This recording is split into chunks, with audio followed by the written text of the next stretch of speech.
महाराष्ट्र कर्नाटकामध्ये असणारा सीमावाद पुन्हा एकदा डोकं वर काढताना दिसून येत असून ही ठिणगी आता नव्यानं धुमसताना दिसत आहे। कर्नाटक सरकारचे बेळगावात हिवाळी अधिवेशन आजपासून सुरू होत आहे। याला विरोध दर्शवण्यासाठी बेळगावातील मराठी भाषिकांच्या तर्फे महामेळाव्याचं आयोजन करण्यात आलं होतं। मात्र प्रशासनानं या मेळाव्यास परवानगी नाकारत महाराष्ट्र एकीकरणचे नेते, कार्यकर्ते तसेच महिला कार्यकर्त्यांचे जबरदस्तीने अटक सत्र सुरू केले। तब्बल शेकडो कार्यकर्त्यांना यावेळी अटक करून मारिहाळ पोलीस ठाण्यात नेण्यात आले। यावेळी महाराष्ट्र एकीकरण समिती तसेच युवा समितीचे अध्यक्ष अंकुश केसरकर, शुभम शेळके, रमाकांत कोंडुस्कर, मनोहर किणेकर, मालोजी अष्टेकर, प्रकाश मरगाळे, आर्यम चौगुले, मदन बामणे, प्रकाश शिरोळकर, श्रीकांत कदम, धनंजय पाटील, महिला नेत्या सरिता पाटील, रेणू किलेकर, सरस्वती पाटील, शिवानी पाटील, कमल मन्नोळकर, रूपा नावगेकर, अनुराधा सुतार, खानापूरचे माजी आमदार दिगंबर पाटील, प्रकाश चव्हाण, प्रकाश नेसरकर, शिवानंद कोळी आदींना यावेळी अटक करण्यात आली। बेळगावातील मराठी भाषिकांतर्फे कर्नाटक सरकारच्या हिवाळी अधिवेशनाला विरोध दर्शवण्यासाठी छत्रपती धर्मवीर संभाजी महाराज चौकात महामेळाव्याचं आयोजन करण्यात आलं होतं। या मेळाव्यास महाराष्ट्रातील नेत्यांना आमंत्रणही देण्यात आलं होतं।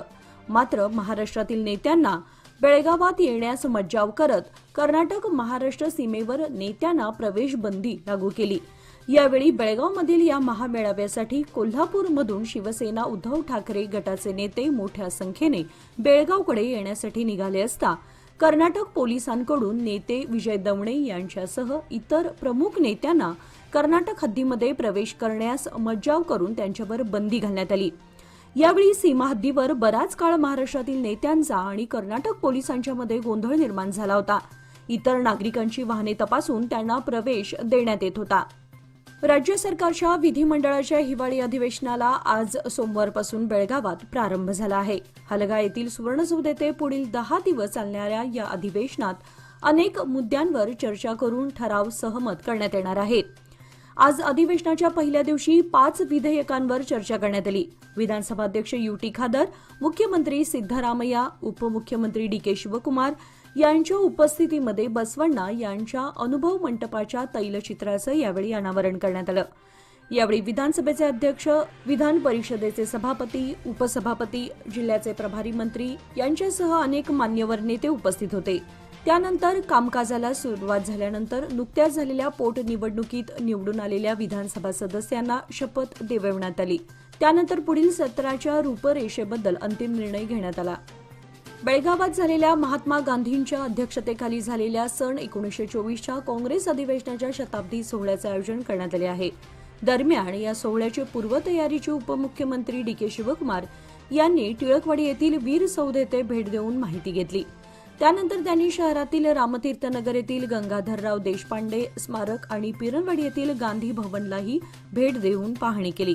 महात्मा गांधीजींच्या अध्यक्षतेखाली झालेल्या काँग्रेस अधिवेशनाची शताब्दी वर्षपूर्ती लक्षात घेऊन राज्य सरकार वर्षभर सरकार आणि पक्षाच्या वतीने गांधीजींचा संदेश गांधी भारत या नावाने प्रसारित करण्यासाठी कार्यक्रम आयोजित करत आहे। या निमित्ताने 26 आणि 27 डिसेंबर असे 2 दिवस भरगच्च कार्यक्रमांचं आयोजन करण्यात आलं आहे। तसेच पिरणवाडी येथील गांधी भवनात गांधींच्या संदेशाचे छायाचित्र प्रदर्शन भरवण्यात येणार असल्याचे डी.के. शिवकुमार यांनी पत्रकारांशी बोलताना यावेळी सांगितले। राज्यातील शेतकऱ्यांना सरसकट कर्जमाफी मिळावी, कृषी कायदे रद्द करावेत, शेतकऱ्यांना पाणी योजनेसाठी विशेष अनुदान जाहीर करावे अशा अनेक मागण्यांसाठी कर्नाटक राज्य शेतकरी संघटनेच्या वतीने अधिवेशनाच्या पहिल्याच दिवशी सुवर्णसौध समोर जोरदार निदर्शने करण्यात आली। अनेक वेळा या मागणीसाठी आंदोलन करण्यात आले असून राज्य सरकारद्वारे शेतकऱ्यांच्या हितासाठी कोणतेच महत्त्वाचे निर्णय घेण्यात आलेले नाहीत। आता तरी राज्य सरकार याकडे गांभीर्याने लक्ष देऊन आमच्या मागण्या पूर्ण कराव्यात अशा आशयाचे निवेदन यावेळी देण्यात आले। यावेळी बहुसंख्य शेतकरी उपस्थित होते।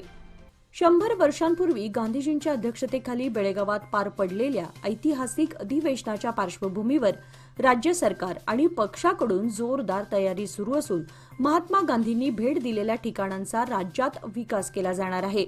यानिमित्त बेळगावातील सीपीएड मैदानावर भव्य शामियाना उभारून विविध कार्यक्रम आयोजित करण्यात आले आहेत। यावेळी सीपेड मैदानाची पाहणी उपमुख्यमंत्री डी.के. शिवकुमार यांनी केली। याप्रसंगी जिल्हा प्रभारी मंत्री सतीश जारकिहोळी, मंत्री लक्ष्मी हेबाळकर, आमदार आसिफ सेठ, माजी आमदार अंजली निंबाळकर, जिल्हा हमी योजना अंमलबजावणी समितीचे अध्यक्ष विनय नावलगट्टी, बुडा अध्यक्ष लक्ष्मणराव चिंगळे, जिल्हाधिकारी मोहम्मद रोशन, जिल्हा पोलीस अधीक्षक डॉक्टर भीमाशंकर गुळेद, जिल्हा पंचायतीचे मुख्य कार्यकारी अधिकारी राहुल शिंदे आदी उपस्थित होते।